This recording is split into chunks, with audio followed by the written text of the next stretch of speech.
tady doma jako za blbosti a takhle, jo. Takže třeba jako první tady mám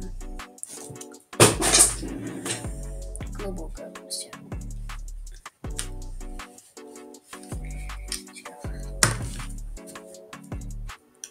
Skvělý si myslím. Jo, nice. A ještě když teda máme klobouk, tak tady mám lízat, takový obrovský a prostě můžu být Mexičan, jo, prostě. Jo, takže dobrý, jsem Mexičan. A jako další, co tu mám, tak je samozřejmě legendární kachna, to tu nesmí chybět, tohle. Takže prostě...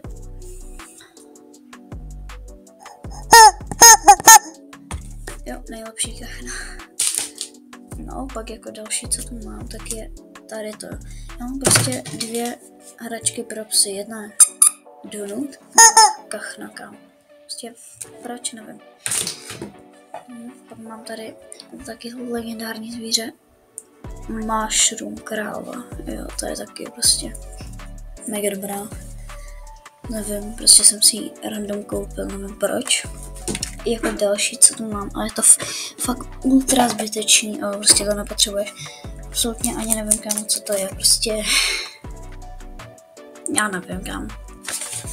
Ale hej, já když to rozbalím, čekat.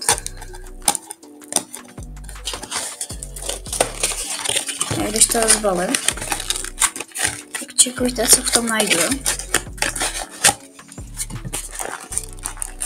Schválně, jestli někdo uhodnete, co to je. Tak napište do komentářů, co si myslíte, že to je. Myslím si, že to jde dost lehce poznat.